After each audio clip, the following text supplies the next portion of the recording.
नमस्कार मित्रों।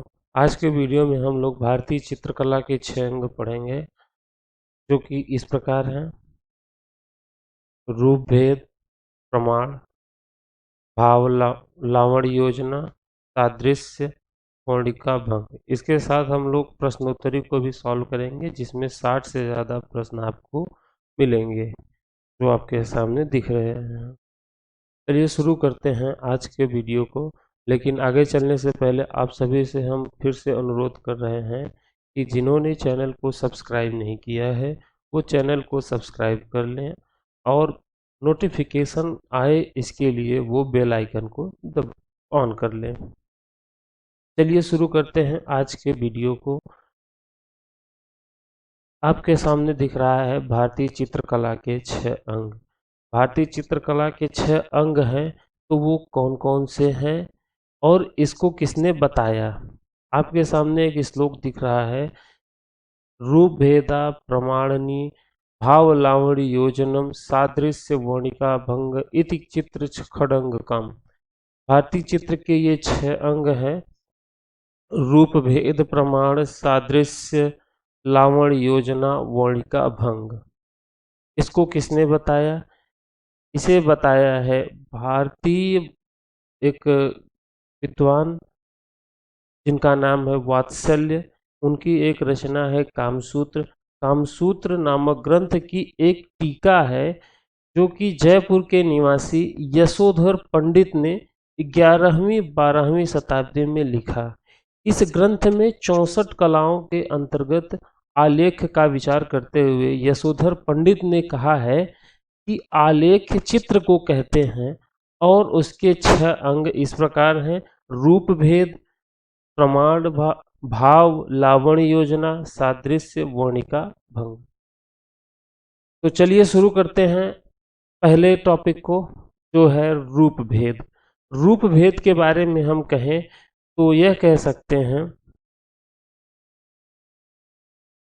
किसी भी आकृति की रचना करते समय भारतीय चित्रकार आकृति के बाहरी रूप को ही नहीं, वरन उसके गुणों तथा उसके पीछे छिपे भाव को भी देखता है। जब किसी आकृति को भाव तथा गुण के समन्वय करके देखते हैं तो उसके बाहरी रूप में कुछ परिवर्तन करना आवश्यक हो जाता है। इससे यह भी स्पष्ट हो जाता है कि कला में रूप और भाव का एक समान महत्व है, अर्थात किसी को भी दूसरे से कम महत्वपूर्ण नहीं माना जा सकता है। जैसा कि आप सभी जान चुके हैं कि रूप और भेद किसी भी चित्रकला के लिए बहुत महत्वपूर्ण एक अंग के रूप में साथ साथ चलते हैं, इन्हें अलग नहीं किया जा सकता। रूप भेद का अर्थ है रूप में सत्य की अभिव्यक्ति, अर्थात रूप की पहचान अंकित करना। रूप अनंत है। रूप को छोटा बड़ा, गहरा हल्का, अलंकृत साधारण, सुर असुर, सज्जन दुर्जन, रेशम ताल, वृक्ष लता, आकाश भूमि आदि वस्तु के रंग, पोत, स्पर्श ज्ञान, आकार, अर्थसार पर निर्भर करता है। रूप भेद को हम लोग साधारण रूप से इस प्रकार समझ सकते हैं, जैसे कि राजा के लक्षणों वाला पुरुष, उसके केश, मस्तक, नेत्र, नासिका, भुजदंड, वक्षस्थल, कटी, जंघाएं, हाथ और पैर विशेष प्रकार के होते हैं, जिससे कि उसकी एक अलग छवि बनती है। हाथ और पैरों की रेखाएं भी भिन्न भिन्न होती हैं, जिससे कि हम उनको पहचान सकते हैं। कामशास्त्री लक्षण जैसे पद्मिनी, चित्रणी, शंखणी, हस्तिनी और सस, मृग, अश्व आदि भी भेद के रूप भेद के ही अंतर्गत आते हैं। तो हम लोगों ने देखा कि रूप भेद जो होता है, उसके जो भी अंग होते हैं, जो पहचान होती है, उसके बारे में हम लोगों ने समझा।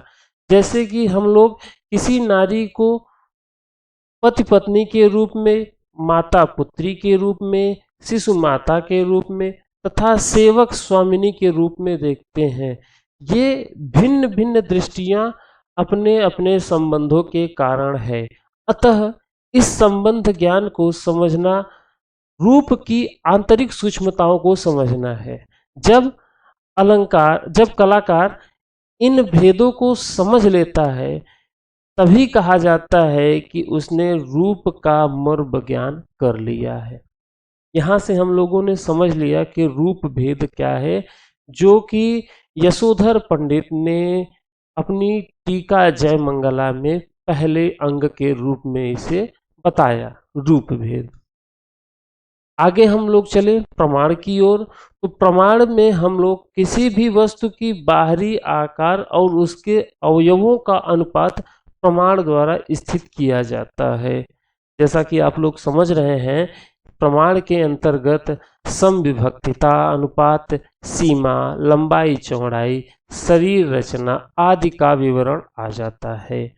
अनुपात के उचित ज्ञान को प्रमा नाम से संबोधित किया गया है। पुरुष व स्त्री की लंबाई में भेद, उनके अंगों की रचना किस क्रम में हो, अथवा राक्षस या मनुष्य के आकार में दिखाना, यह सब प्रमाण द्वारा ही संभव है। इसी के साथ एक महान विद्वान शुक्राचार्य हुए और शुक्राचार्य ने पुरुष आकृतियों को 5 प्रकार का माना है। वो 5 प्रकार कौन कौन से हैं, शुक्राचार्य के अनुसार हम लिख देते हैं। शुक्राचार्य के अनुसार पुरुष आकृति के 5 रूप, जैसे नर, पहला नर हो गया, दूसरा क्रूर हो गया, तीसरा असुर, चौथा वामन, पांचवा कुमार। अब शुक्राचार्य ने यह भी बताया कि प्रमाण जो है, प्रमाण का एक अंश ताल होता है। ताल के बारे में उन्होंने बताया कि प्रमाण का एक अंश ताल होता है। अगले स्लाइड में देखते हैं। उन्होंने कहा कि प्रमाण का एक अंश ताल होता है। तो हम लोग ताल को देख लेते हैं। ताल क्या है? प्रमाण का एक अंश।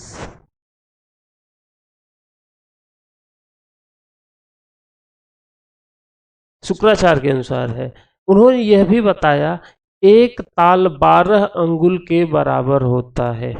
एक ताल 12 अंगुल के बराबर होता है। एक मिनट रुक जाइए।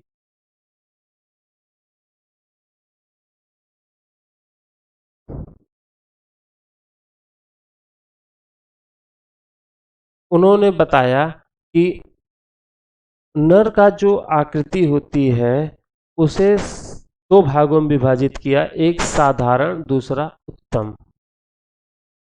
नर को 2 भागों में विभाजित किया, साधारण नर, उत्तम नर। साधारण, उत्तम। उन्होंने साधारण नर को 8 ताल में विभाजित किया। साधारण नर की लंबाई ऊंचाई 8 तल होगी और उत्तम नर की ऊंचाई 9 तल होगी, 9 ताल होगी। उन्होंने क्रूर को बताया, क्रूर की ऊंचाई 12 ताल होगी, असुर की ऊंचाई 16 ताल होगी। कुमार और वामन को एक साथ रखा और उन्होंने बताया कि इनकी ऊंचाई 5 ताल होगी। अब आगे देखिए, इन्होंने यह भी बताया कि उत्तम जो नर है उसमें ताल के अनुसार प्रतिमा को 9 भागों में उन्होंने विभाजित किया, उत्तम नर को। अब कौन कौन से 9 भाग हैं वो आपके सामने दिख रहे हैं। पहला भाग, दूसरा भाग, पहला भाग, दूसरा भाग, तीसरा, चौथा, पांचवा, छठवां, सातवां, आठवां और 9वां।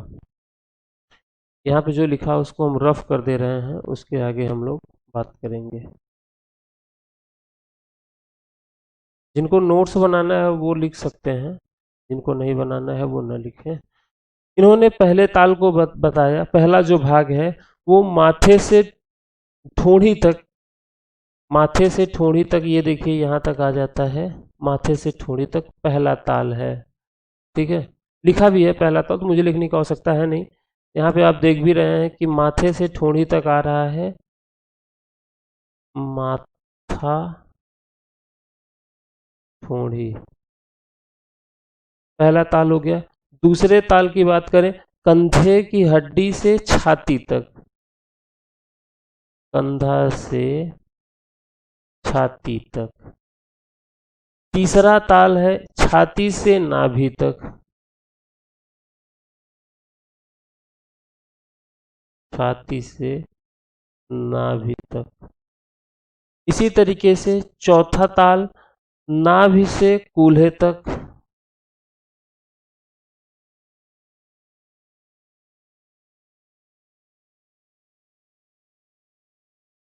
पांचवा तथा छठवा कूल्हे से घुटने तक,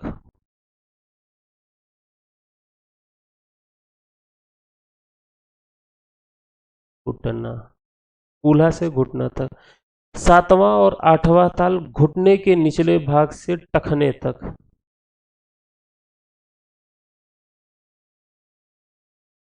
घुटना से टखना तक। नौवां भाग जो है उसे चतुर्थांश और टखने के निचले भाग को नौवे भाग में रखा गया है। और नौवे भाग का जो है उसमें कई भाग विभाजित किए हैं। नौवे का 1/4 भाग केस, 1/4 भाग गला, 1/4 भाग घुटना, घुटने की टोपी, और 1/4 भाग पैर का टखना का निचला हिस्सा। नौवे को 4 भागों में विभाजित किया है, वो 4 प्रकार में है। ठीक है, मैं लिख भी दे रहा हूँ, सभी 1/4 1/4 होंगे। ठीक, 1/4 में सभी होंगे, तो 4 होंगे तो एक भाग पूरा हो जाएगा। तो 1/4 भाग जो है वो केस है। दूसरा 1/4 भाग गला, तीसरा 1/4 भाग घुटनों की टोपी,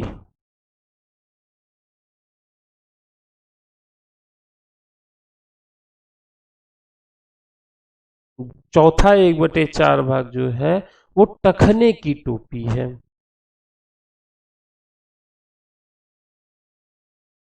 टखने की टोपी।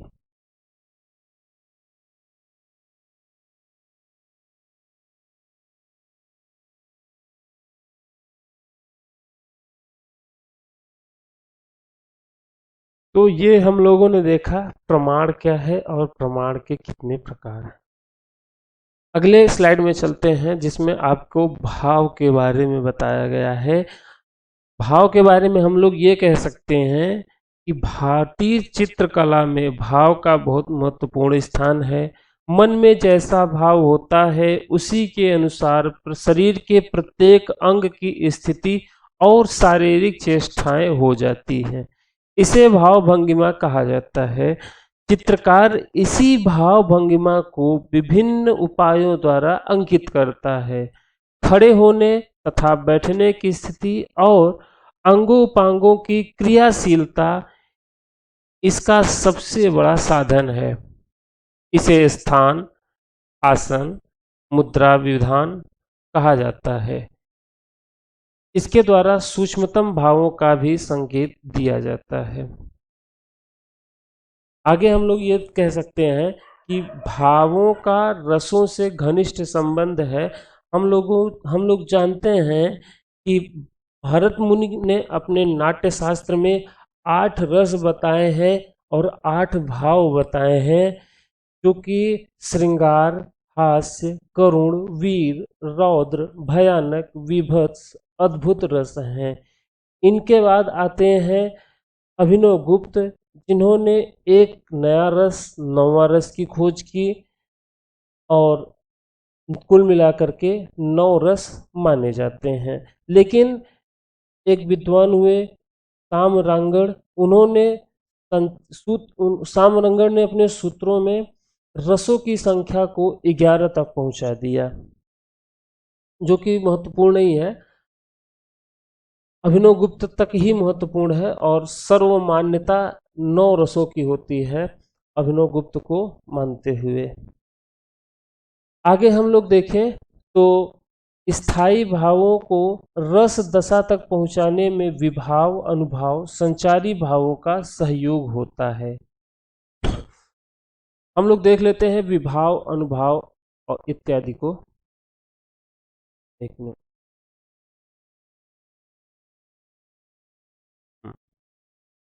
हम लोग देखते हैं कि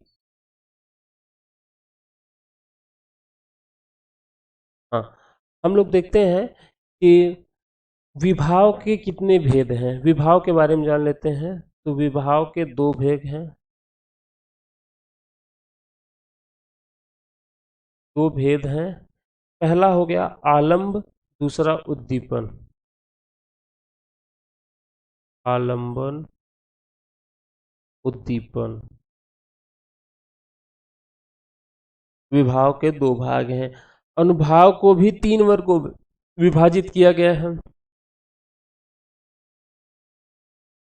अनुभाव को भी 3 भागों में विभाजित किया गया है, जैसे कि पहला कायिक, दूसरा मानसिक, तीसरा सात्विक। कायिक, मानसिक, सात्विक। अनुभाव को भी 3 भागों में विभक्त किया गया है। अगर हमसे पूछ ले कि स्थायी भावों की संख्या कितनी है, तो हम लोग कहेंगे स्थायी भावों की संख्या 33 है।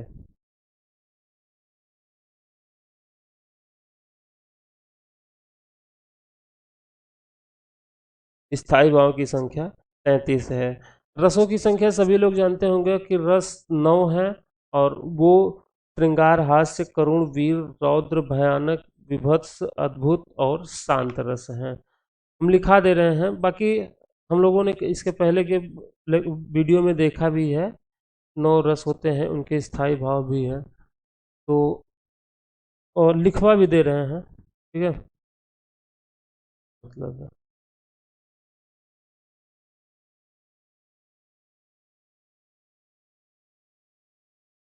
इधर रस लिखेंगे, इधर भाव। ठीक। पहला रस हो गया श्रृंगार, इसका स्थायी भाव रति। दूसरा हास्य,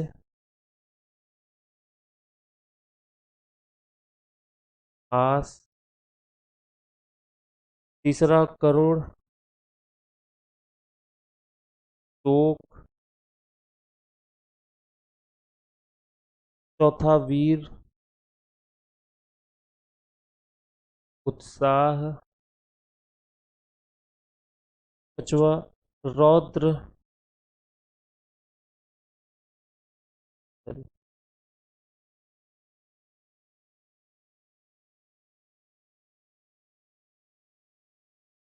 क्रोध।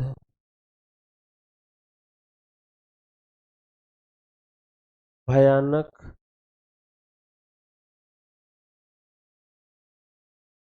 भय, विभत्स,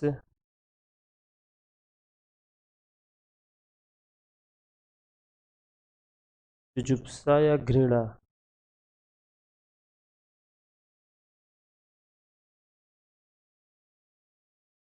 जुगुप्सा।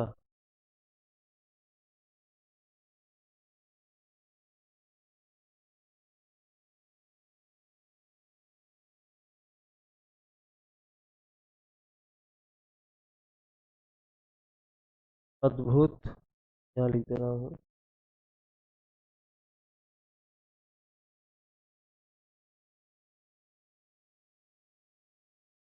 विस्मय, आश्चर्य।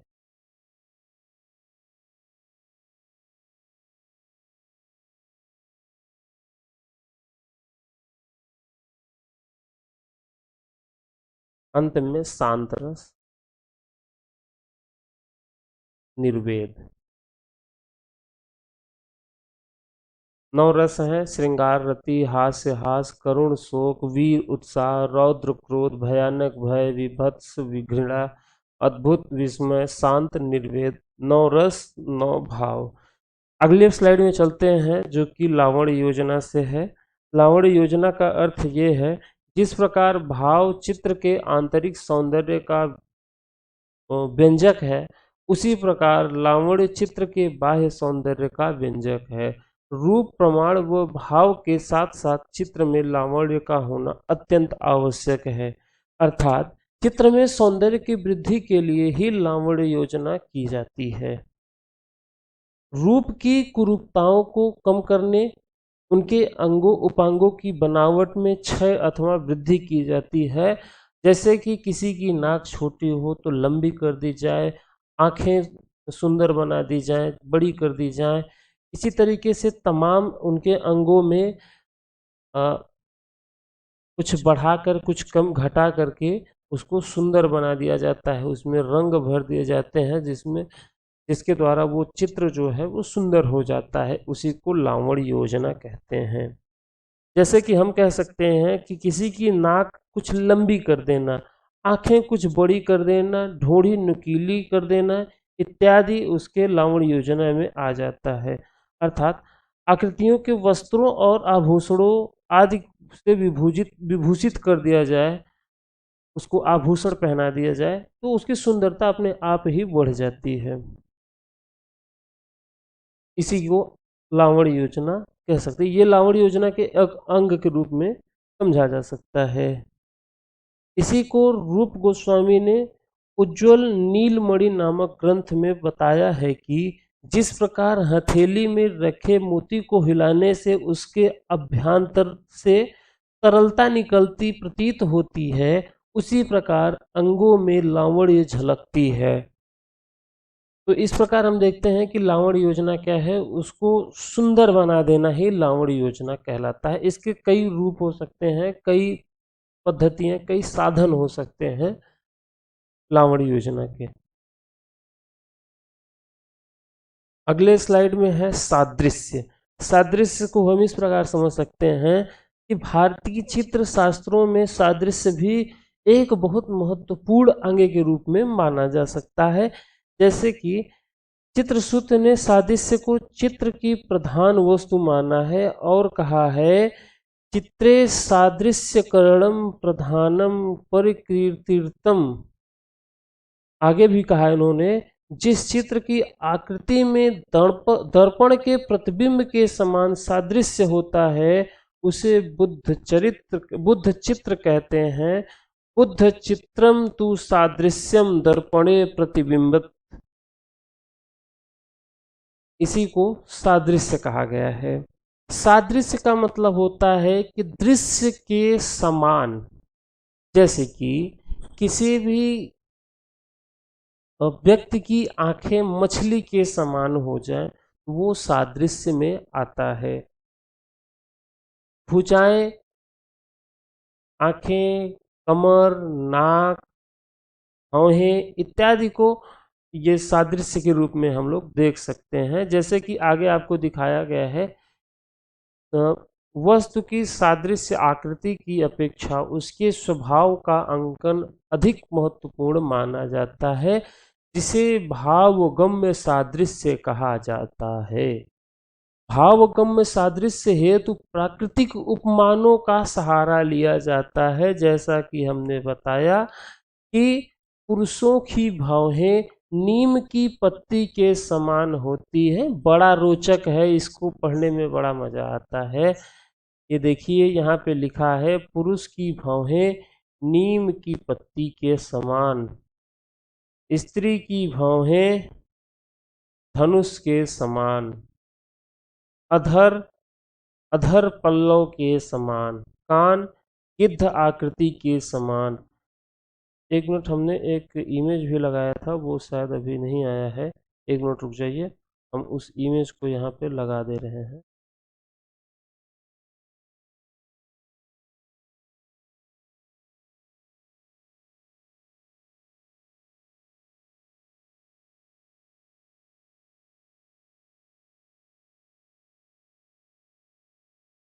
सकते हैं। एक मिनट।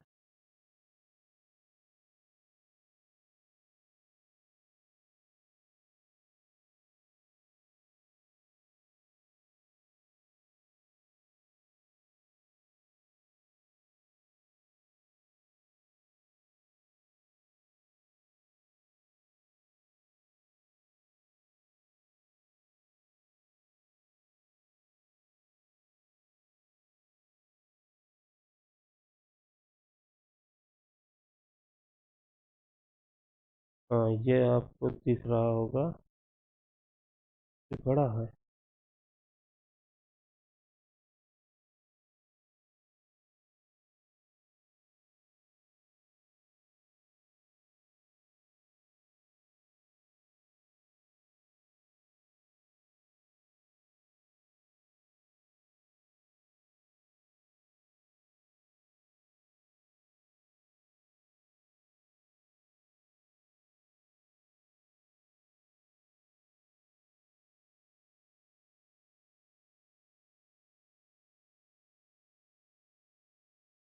तो हम लोग यहाँ पे देख सकते हैं अब कि इसमें जो बताया गया है, थोड़ा सा आप लोग पिक्सल बढ़ा लीजिएगा, अगर शायद आपको इमेज साफ साफ ना दिखे तो उसके रेजोल्यूशन को बढ़ा लीजिएगा। जैसे कि यहाँ पे बताया गया है कि पुरुषों की भौहें नीम की पत्ती के समान। तो यहाँ पे जो पुरुष के भाव है, यहाँ पे देख लीजिए, नीम की पत्ती के समान दिखाया गया है। स्त्री की भौहें धनुष के समान, ये देखिए यहाँ पे धनुष के समान बताया गया है। अधर अधर पल्लव के समान, मतलब होंठ जो है उसके अधर पल्लव के समान है। मुख स्थिति अंडाकृति के समान, मुख की स्थिति अंडाकृति के समान दिखाया गया है। एक मिनट रुक जाइए, जब रफ कर दें इसको, चढ़ा हो गया। हाँ, तो हम लोगों ने देखा कि मुख की स्थिति अंडाकृति के समान है, और चंचल मुख जो है वो पान आकृति के समान है। भोले नेत्र मृग नयन के समान है। प्रसन्न नेत्र खंजन पक्षी के समान है। विलासिता नेत्र पलवल की फोग के समान है। कोढ़ी जो है आम की गुठली के समान। कंठ शंख की मुख के समान, यहाँ पे दिख रहा है कंठ। स्त्री का कमर डमरू के समान। स्त्री का कमर कहाँ है भाई, ये है स्त्री का कमर शायद, हाँ, ये दिखाना चाह रहा है, डमरू के समान है ना, यहाँ पे स्त्री का कमर डमरू के समान। पुरुष का कमर सिंह के समान, ये देखिए यहाँ पे दिख रहा है। पुरुष के कंधे गज मस्तक के समान, ये यहाँ पे।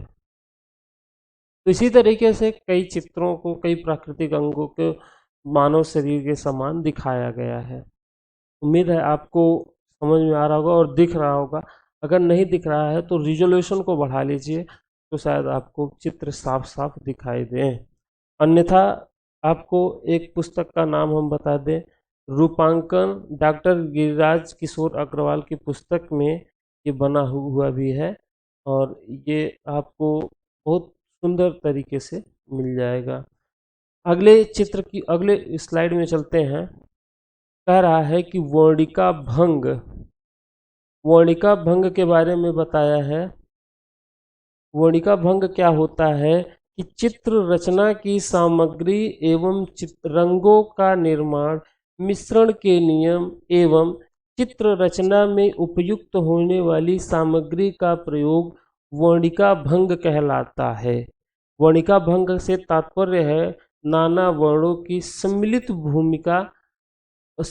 भंगिमा, वर्णिका भंग के अंतर्गत रंगों का सम्मिश्रण, उनके प्रयोग करने की विधि तथा तूलिका के प्रयोग की विधि बताई गई है। तूलिका का मतलब ब्रश से है, ठीक है। तो हम लोगों ने 6 अंगों के बारे में पढ़ा, जो कि भारतीय चित्रकला के 6 अंग हैं, और उम्मीद है आप सभी को भारतीय चित्रकला के 6 अंग याद हो गए होंगे, और ये भी याद हो गया होगा कि भारतीय चित्रकला के 6 अंग किसने बताया और उन्होंने कहाँ से इसको लिया। हम लोगों ने देखा कि भारतीय चित्रकला के 6 अंग रूप भेद, प्रमाणिनी, भाव, लावण्य, योजना, सादृश्य, वर्णिका, भंग, इस तरीके से 6 अंग हैं और इसको एक टीका में बताया है यशोधर पंडित ने। उस टीका का नाम है जय मंगला। जय मंगला एक टीका है जिसे बनाया है यशोधर पंडित ने। यशोधर पंडित ने ये जो टीका है वो कामसूत्र से ही बनाया गया है टीका, और कामसूत्र के 64 कलाओं में ही इसका वर्णन किया गया है। ठीक, चलिए अब हम लोग प्रश्नोत्तरी की तरफ चलते हैं। और यूथ पब्लिकेशन की जो प्रश्नोत्तरी की सीरीज चल रही है उसमें अध्याय 4 में कला का खड़ांग नाम से चैप्टर है।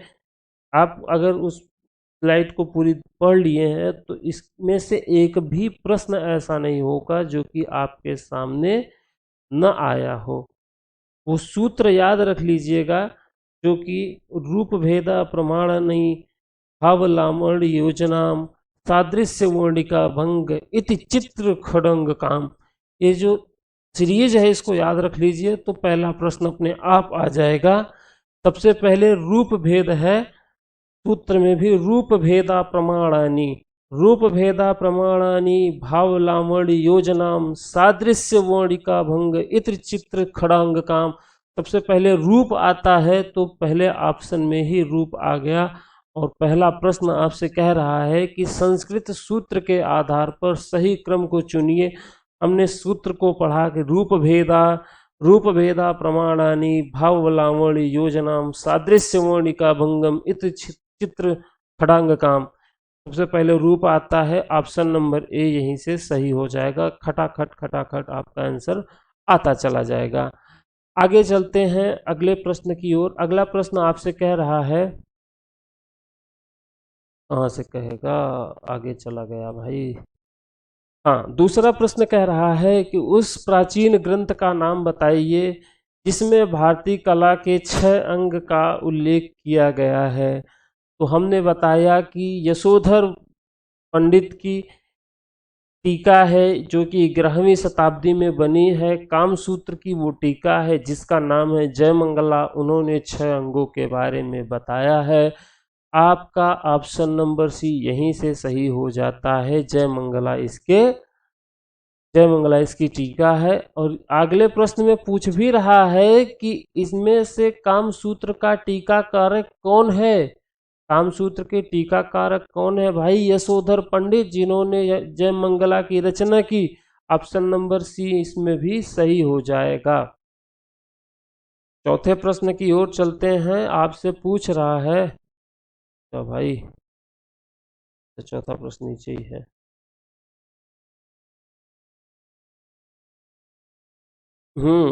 चौथा प्रश्न आपसे कह रहा है, भरत मुनि के नाट्य शास्त्र में कितने संचारी भावों का वर्णन किया गया है?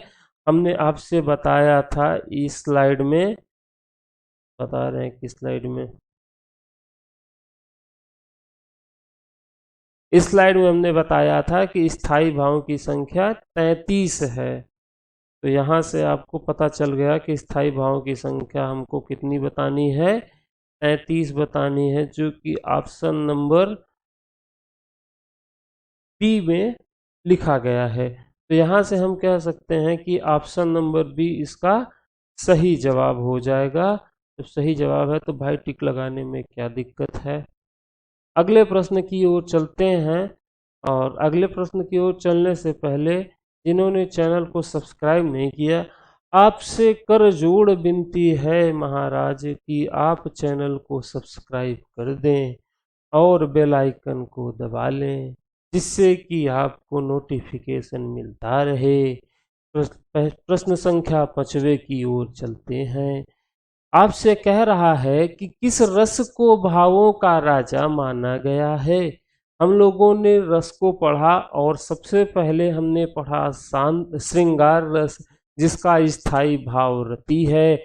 और ऑप्शन नंबर सी में आपको दिख रहा है, तो टिक लगाने में क्या गुनाह है? ऑप्शन नंबर सी सही है। वही रसों का राजा है श्रृंगार रस, जिसका भाव है रति। छठवें प्रश्न की ओर चलते हैं। आपसे पूछ रहा है भारतीय शिल्प खड़ंग के लेखक कौन है? हम लोगों ने कई बार पढ़ा है, लेकिन इस प्रश्न के बारे में नहीं पढ़ा। ये रचना है भारतीय शिल्प खड़ंग। तो भारतीय शिल्प खड़ंग के रचनाकार हैं अवनींद्र नाथ टैगोर। अवनींद्र बाबू हैं इसके रचनाकार, जो कि बंगाल स्कूल के संस्थापक में भी इनकी गणना की जाती है। आगे चलते हैं प्रश्न संख्या 7 की ओर। रंगों के संयोजन का ज्ञात कराता है। क्या ज्ञात कराता है? वर्णिका भंग। वर्णिका, वर्ण मतलब रंग, और रंग जहाँ आ गया वहाँ वर्णिका भंग अपने आप ही आ जाएगा। और यहाँ से प्रश्न संख्या 7 का उत्तर डी हम लोग लगा के आगे बढ़ जाएंगे।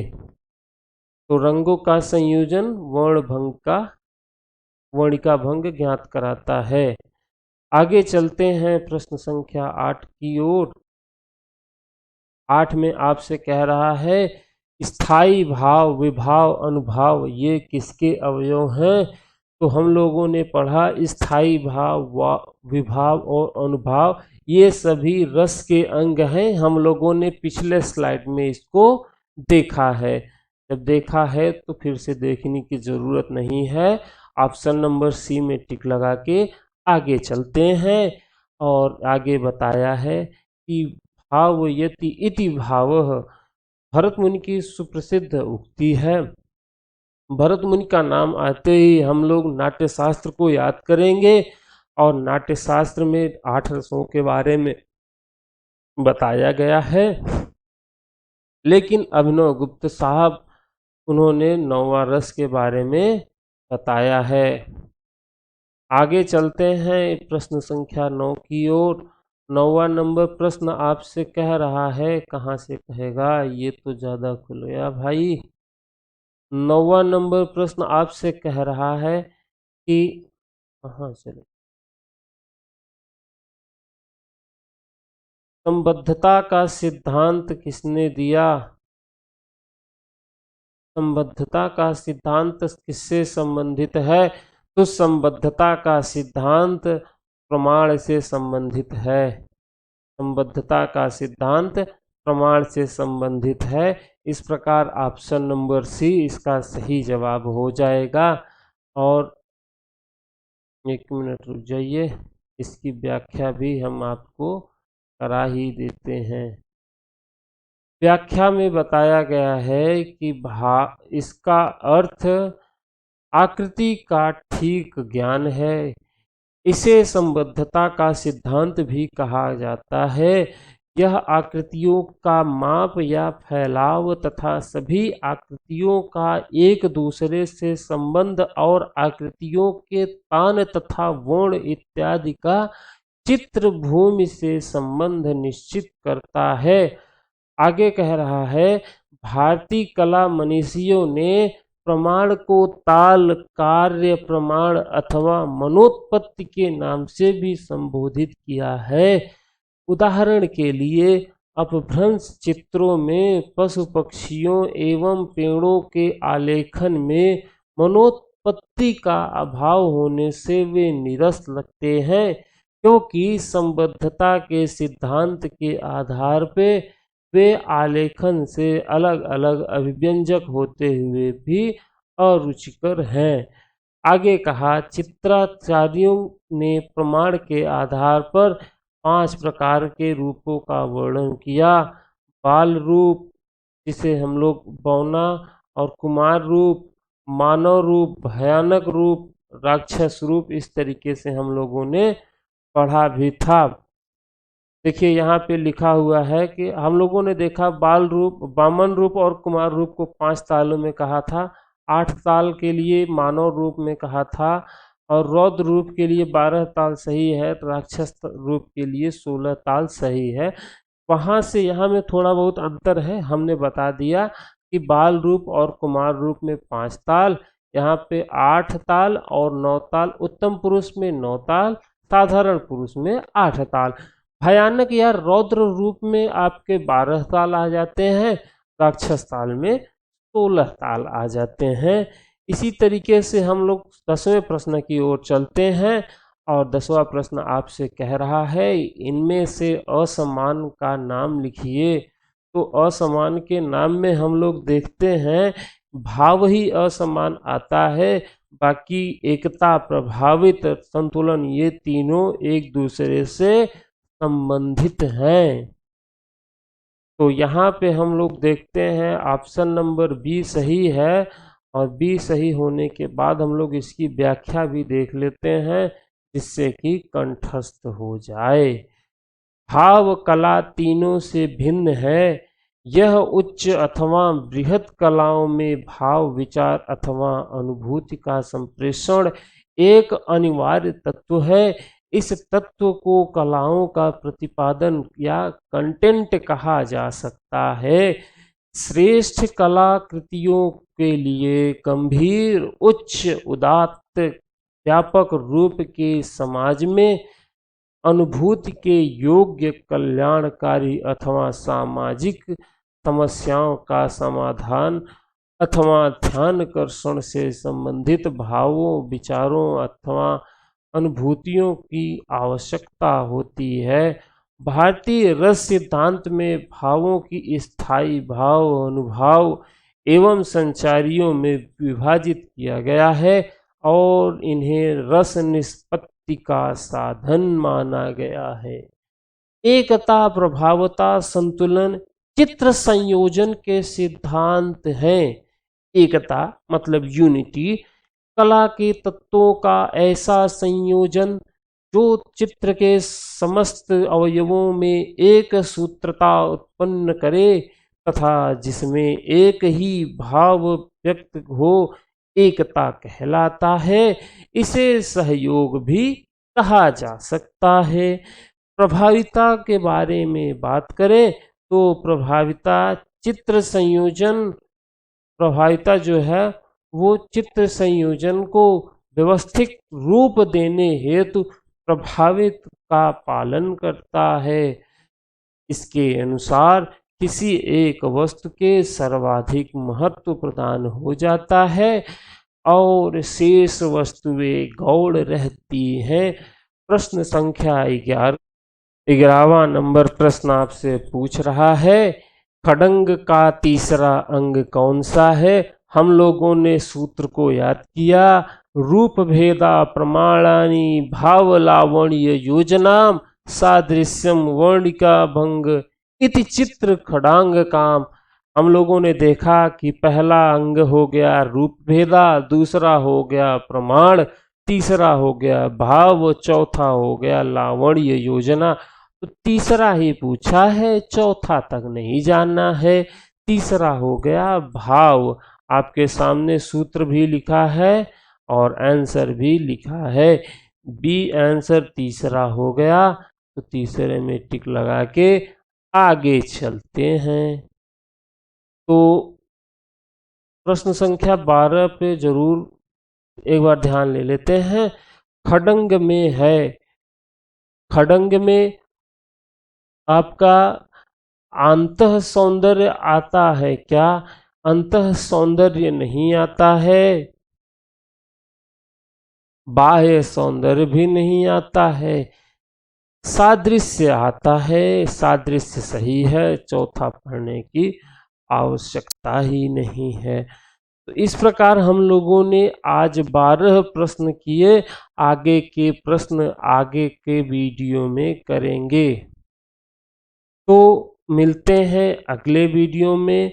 वीडियो ज़्यादा लंबा न हो जाए, और वीडियो आपको कैसा लगा ये कमेंट सेक्शन में ज़रूर बता दीजिएगा, और वीडियो को लाइक कर दीजिएगा।